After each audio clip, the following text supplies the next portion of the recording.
The MINI Paceman. A niche too far? MINI says not. It's a coupe version of the 5-door Countryman model, which means sportiness with a bit of extra space, all packaged up very fashionably indeed. Owning a Mini has always been fun, but it's rarely been very practical.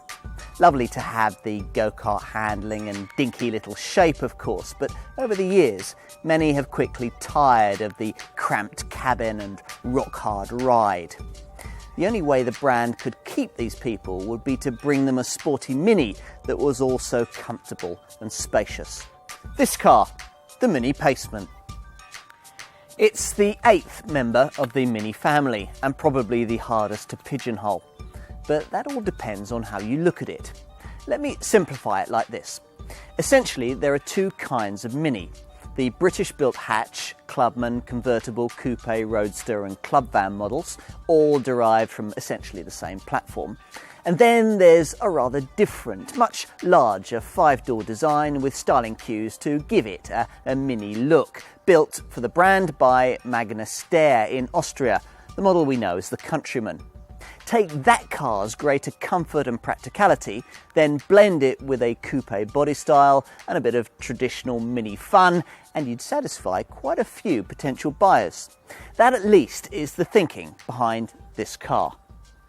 I think it's an approach that makes a lot of sense, but I seem to be in a minority amongst those who have tried to review this car, most of whom have struggled to see the point of the whole thing, and the reason why Mini would take a 5-door crossover SUV and try and make a fashionable little coupe out of it. Personally, I don't think the concept's very difficult to grasp. As I've said, what we have here is a Mini that can be both sporty and properly spacious.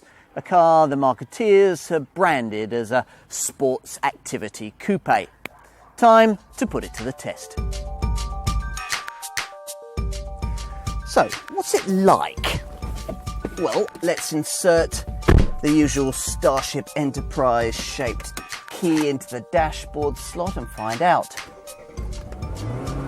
As the engine burbles into life and you get ready to put the Paceman to the test, you can't help wondering what on earth the whole experience is going to be like.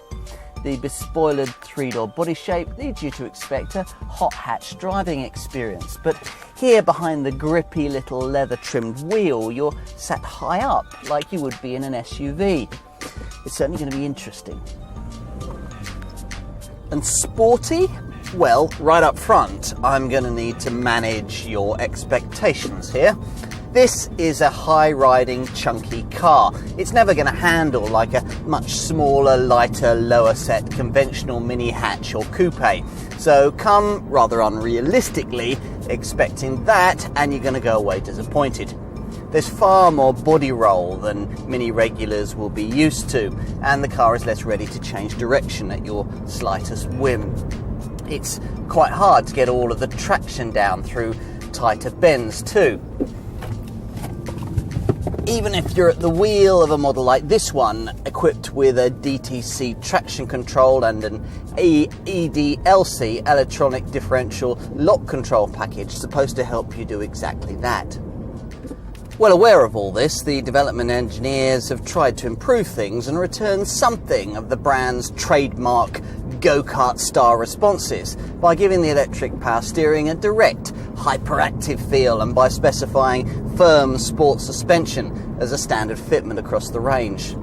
I can see a lot of potential owners wishing they hadn't bothered. Those rock-hard springs leave the damping on the firm side of firm, and as for the steering, well, the car darts left and right with the smallest movement of the wheel, which takes a bit of getting used to if you're new to the whole Mini experience. Both issues are correctable though. You can specify a standard and much more comfortable suspension setup as a no-cost option. And the steering, I found, improves notably when you weight it up by pressing this sport button, an action which also sharpens the throttle response and will quicken the gear change if you've opted for a 6-speed Steptronic automatic model. It also offers up a fruitier exhaust note with lots of lovely pops and crackles on the overrun, so you can convince yourself quite easily that you're having fun, even if the rather vague driving dynamics suggest otherwise. Under the bonnet, Paceman customers choose between the same 1.6 litre petrol and diesel engines that all other Mini models must have, though they do enjoy a slightly wider selection than those on offer with the Mini Coupe. Specifically, that means an extra lower-powered 112 brake horsepower diesel option at the foot of the range if you can't stretch to the 143 brake horsepower Paceman SD diesel that probably offers the best balance between power and parsimony. SD buyers see the 0 to 62 mile an hour sprint time improve from 10.8 to 9.2 seconds, while the top speed rises from 116 to 124 miles an hour. Petrol people, meanwhile, get a Paceman Coupe model with a 1.6 litre 122 brake horsepower unit, offering a sprint to 62 mile an hour time of 10.4 seconds, while the Paceman Coupe S I'm using here has the same engine tuned to deliver 184 brake horsepower. If you're quick with the slick, incisive 6-speed manual gearbox, it'll get to 62 miles an hour in 7.5 seconds, en route to 135 miles an hour. But if that's not fast enough, then the flagship John Cooper Works Paceman uses a 218 brake horsepower version of this unit, allied to all-4 all-wheel drive, taking this variant to 62 miles an hour in just 6.9 seconds, on the way to 140 miles an hour. The all-4 setup's optional elsewhere across the lineup, something unavailable to Mini hatch or coupe customers. Another reason for preferring a Paceman. So, what do you think? Everyone seems to have an opinion about this car, and I suppose for any fashionable little trinket, that's a good start. Dismissing it as merely a 3-door version of the chunky Countryman is a bit cruel. Mini, after all, is at pains to point out that though the two cars are identical up to the A-pillar, behind that, this Paceman has a 39mm reduction in roof height and a 10mm reduction in ride height to give a sportier, more purposeful demeanour. It certainly looks less willfully odd than the smaller Mini Coupe. Walk around the car and you can see the effort that's been put into trying to give this design its own personality. So, as well as the familiar floating roof and blacked out window surrounds, there are bulging wheel arches, little mini logos in the indicator lenses, and a rising waistline that converges neatly with the sloping roof at the rear of the car into quite a unique rear hatch. This is the only Mini body style with its name badged upon it, here in Porsche-like spaced out lettering. The horizontal tail lights are another Mini first. It's inside though where things get a little more interesting, particularly at the back, an area easily accessible through these wide doors.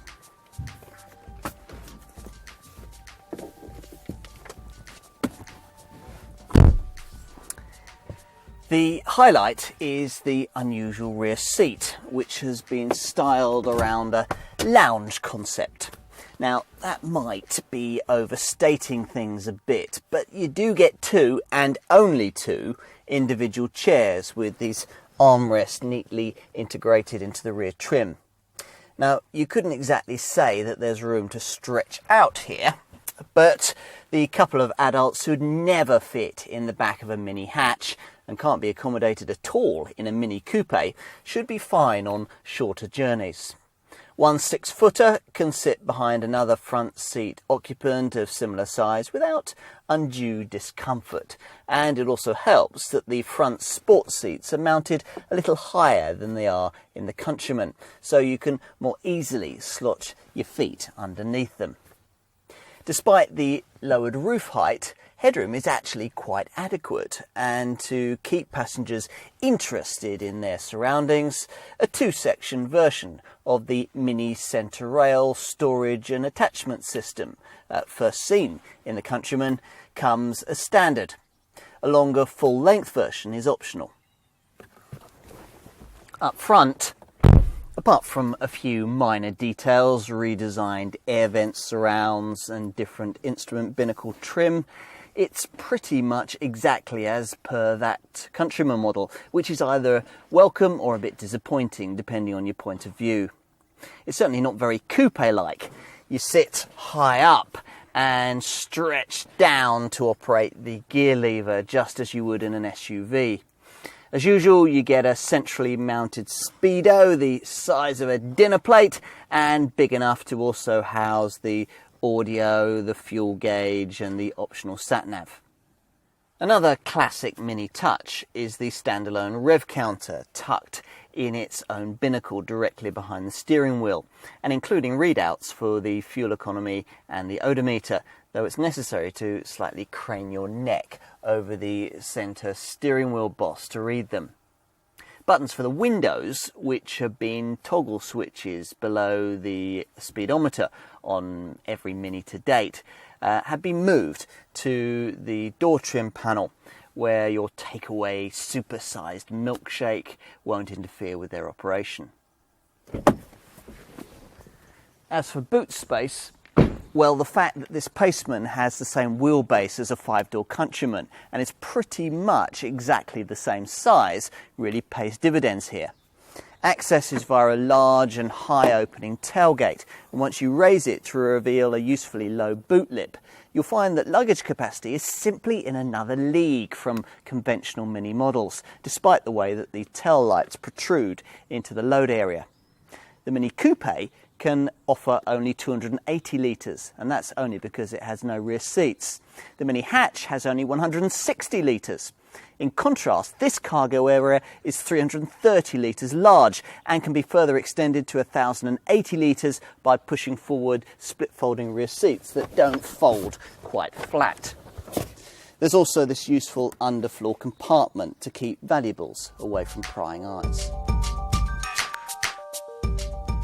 Most Paceman models will sell in the £20,000 to £30,000 bracket, courtesy of the fact that this car requires a premium of around £850 model for model over its more conservatively styled 5-door Countryman counterpart. Perhaps a more relevant stat is that most versions of this car demand a premium of around £2,500 over a conventional Mini Coupe with the same engine.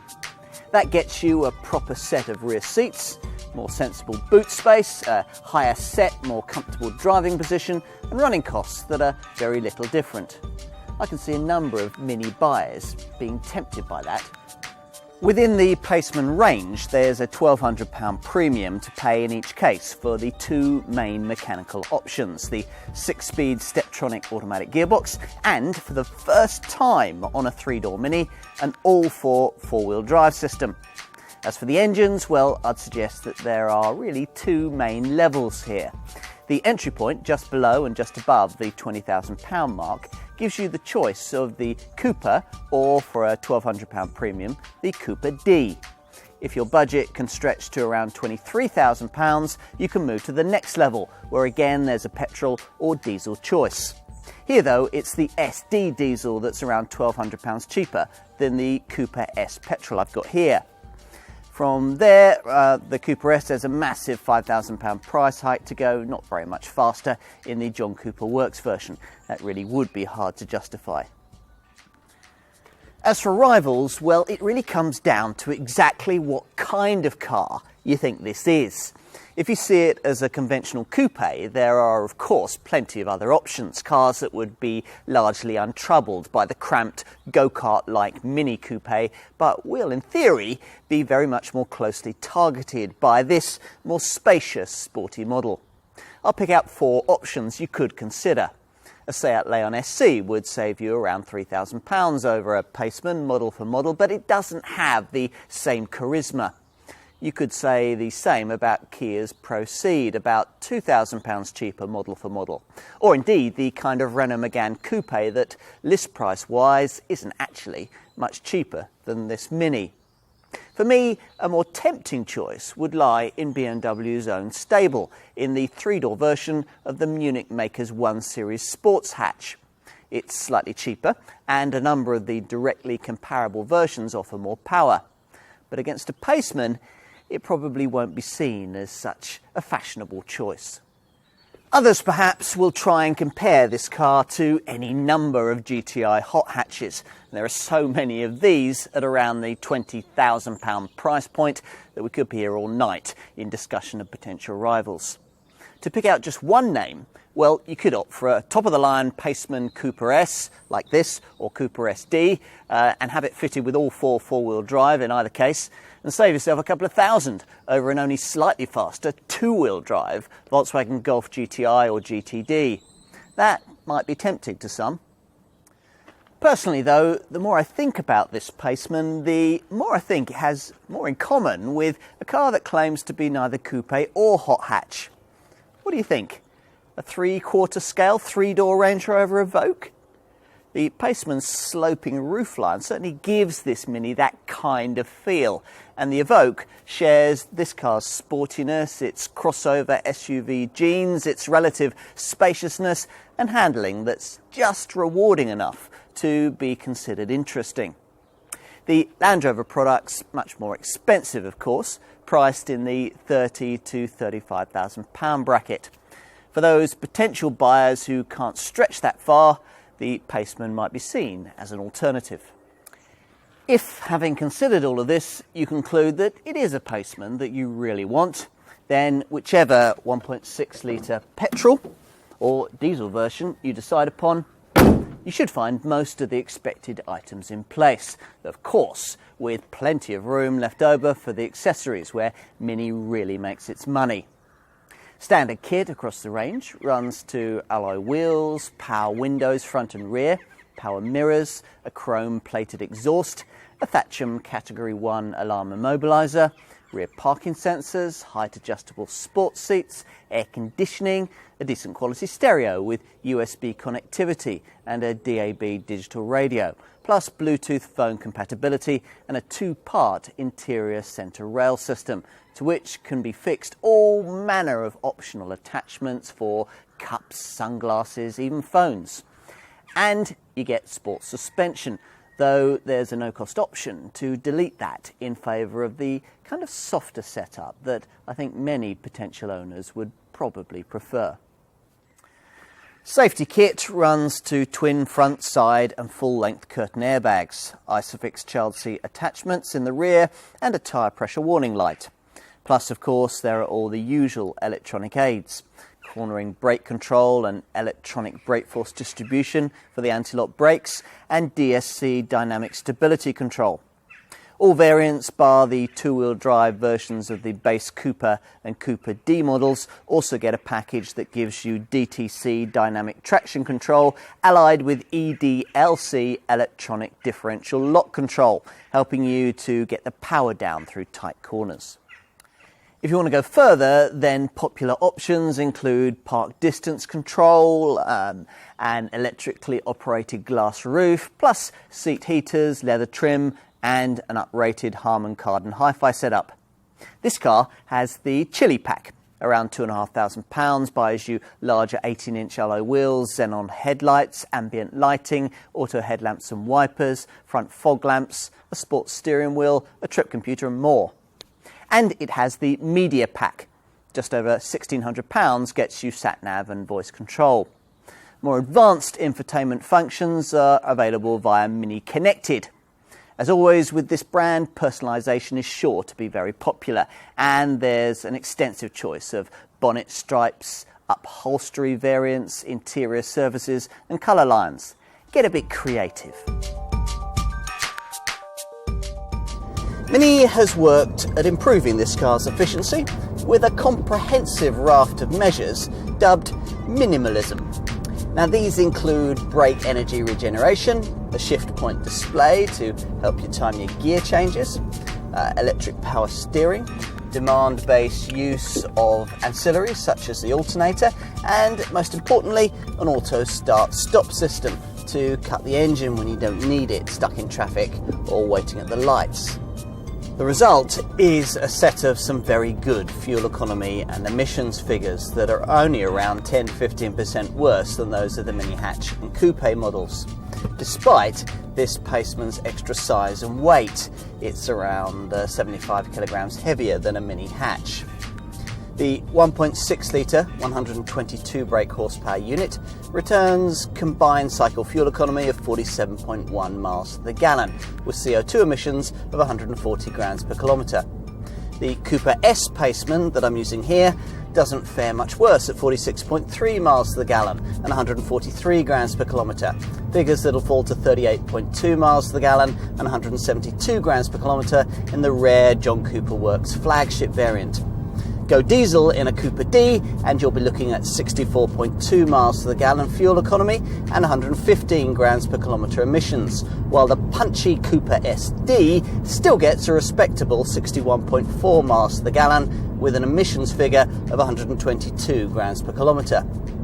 Now bear in mind that if you opt for either the Steptronic auto gearbox or the all-4 four-wheel drive system, you'll hit these returns by between 10 to 15%.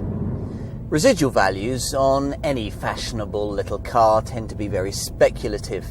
It'll depend on how the market takes to it.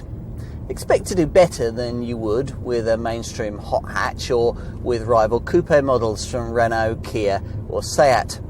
Insurance groups range between 16 and 34. One journalist I read of described this Paceman as the perfect car for someone else. And I kind of understand what he means. It wouldn't necessarily suit me, but I know a lot of other people who'd simply love it. MINI calls this a sports activity vehicle, whatever that means.